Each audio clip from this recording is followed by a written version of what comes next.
بسم الله الرحمن الرحيم والصلاة والسلام على أشرف المرسلين على بركة الله.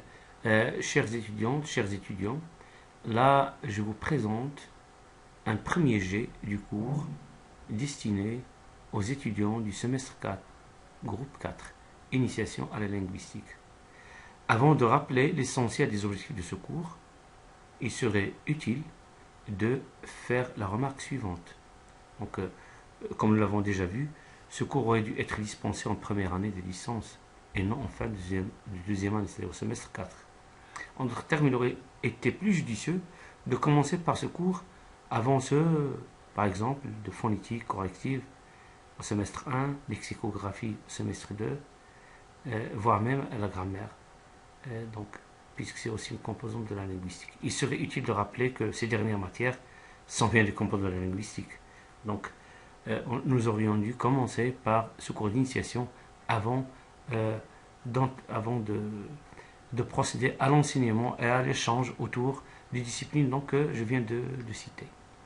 Alors, pour ce qui est des objectifs en général, il s'agit d'une épistémologie de la linguistique, c'est-à-dire une sorte d'étude critique de cette science destinée à déterminer son origine logique, sa valeur et ses portées. Ce cours retrace donc le parcours de la réflexion sur le langage depuis l'Antiquité jusqu'à nos jours. Une petite partie est dédiée à l'apport des chercheurs et érudits arabes à la linguistique dite moderne. D'innombrables ouvrages ont été publiés à partir du 7e siècle, comme par exemple l'œuvre de Al-Ain de Al-Farahidi, le Kitab de Sibawayh, Al-Khasa'is de Ibn Jinni, Al-Muzhar de Al-Siyuti, etc. La dite partie est prise en charge, comme à chaque fois, par quelques collègues parmi les spécialistes de langue et littérature arabe. Alors, pour ce qui est du contenu, donc c'est une sorte de petit syllabus que je vous présente ici. Bien sûr, l'introduction, la période des Omeyyades et surtout celle des Abbassides, l'Antiquité, grecque, romaine et hindoue, le Moyen-Âge, bien sûr, le XVIIe siècle, avec le bon usage, l'école de Port-Royal, la linguistique historique, etc. Mais je focaliserai toute mon attention sur le cours de linguistique générale. Vous verrez que nous avons déjà commencé donc par faire des exposés autour du passage de la grammaire donc traditionnelle à la linguistique donc dite moderne. Et le cours de linguistique générale, la rupture avec la normativité, et là, la partie colorée ici, avec les 4 points, ce sont là les 4 apports de Ferdinand de Saussure à la linguistique. Donc, l'objet d'étude de la linguistique, c'est la langue, avec primauté de langue sur la parole, la synchronie et la diachronie. La langue est composée de signes, et la langue est un système de signes. Bien entendu, la linguistique post-saussurienne, avec le cercle de Prague, le fonctionnalisme de Martinet, la grammaire générative avec Chomsky et autres, la linguistique énonciative benveniste, la sociolinguistique avec une pléiade donc, de chercheurs spécialisés donc, dans ce domaine. Une petite bibliographie non exhaustive. Voilà.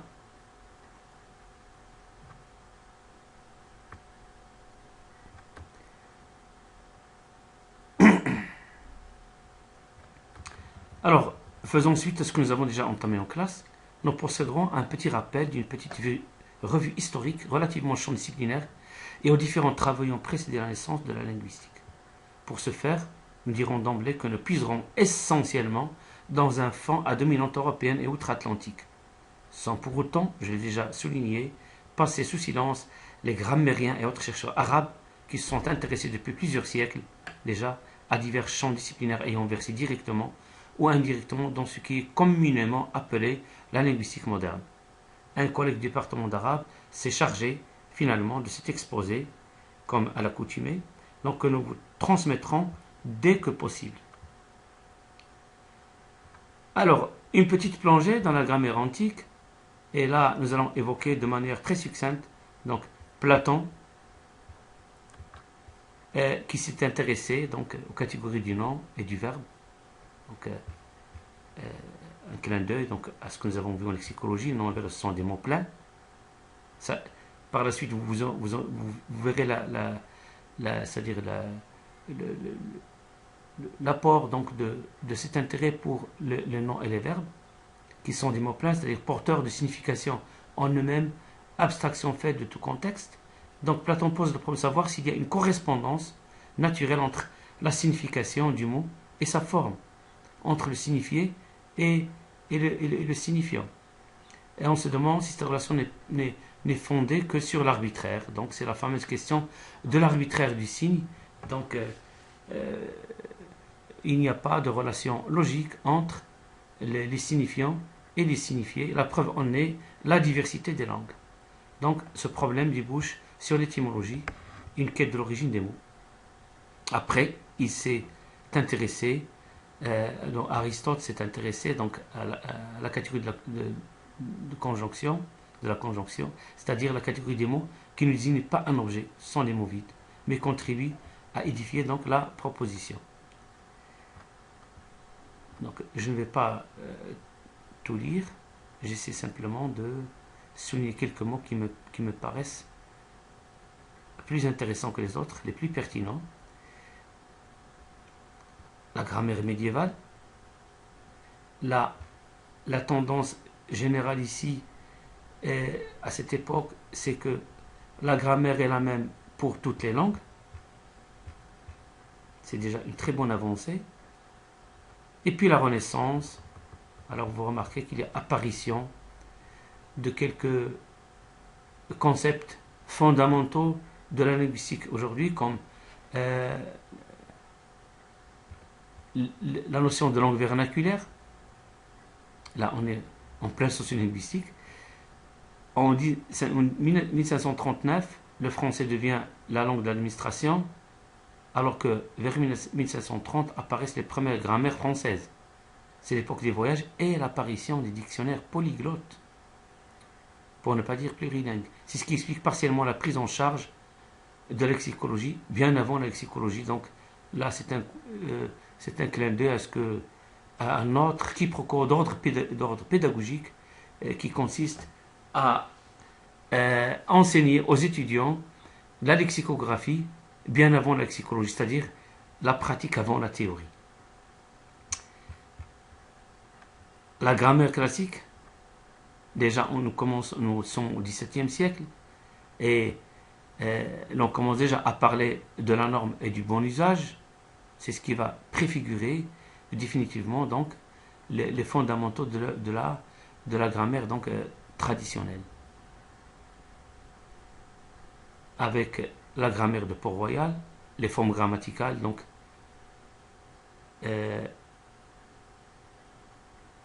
dont l'étude est subordonnée à une théorie des relations logiques qui fonde la langue. Et l'on parle déjà du langage comme une représentation de la pensée par des signes. C'est ce qui permettrait de remonter à l'origine d'une langue qui coïnciderait avec donc la pensée de ceux qui la produisent.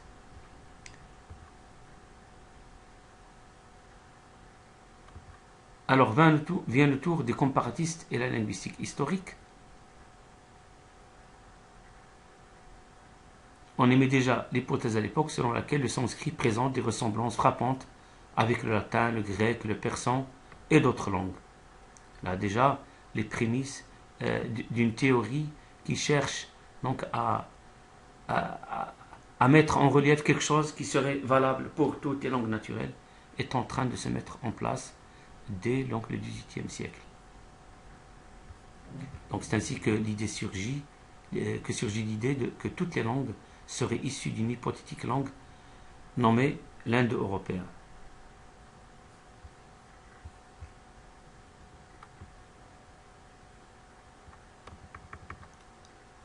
Date importante, entre 1850 et 1875, la phonétique, qui est l'étude de la production de la substance physique de la langue, tend à devenir une véritable science expérimentale.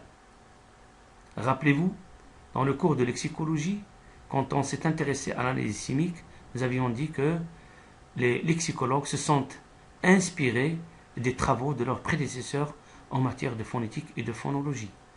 C'est dire que la phonétique les études sur la phonétique ont bien précédé celle des autres composantes donc de ce qui deviendrait donc la linguistique par la suite.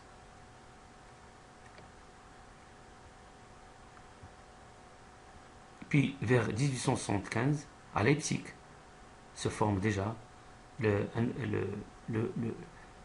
un groupe de linguistes qui prennent le nom de néogrammairiens. Ils estiment que la comparaison doit s'effectuer plus entre les langues proches avec la langue mère, et cette comparaison doit se tourner vers le présent. Vers le présent, ce sont des choses que va reprendre Ferdinand de Saussure par la suite.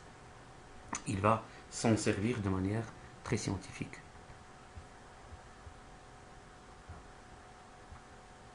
Donc, c'est grâce à une réflexion critique sur les acquis et les impasses de cette linguistique que Ferdinand de Saussure va édifier son cours de linguistique structurale. Je mets ici structurale entre guillemets. Nous verrons par la suite que Ferdinand de Saussure donc, est considéré comme l'un des pères fondateurs du structuralisme en linguistique, alors qu'il n'a jamais fait usage du mot structure. Au lieu de structure, il a parlé de système. Nous allons reprendre tout ceci de manière très méticuleuse dans les cours qui suivront. Je vous remercie et je vous laisse dans l'espoir de nous retrouver le plus rapidement possible pour continuer ce cours et continuer cette interaction. Donc, il n'y a pas d'interaction maintenant, mais nous allons essayer de trouver une solution pour continuer l'interaction en fait que nous avons entamée en classe. Je vous remercie beaucoup. Wassalamu alaikum wa rahmatullahi wa barakatuh.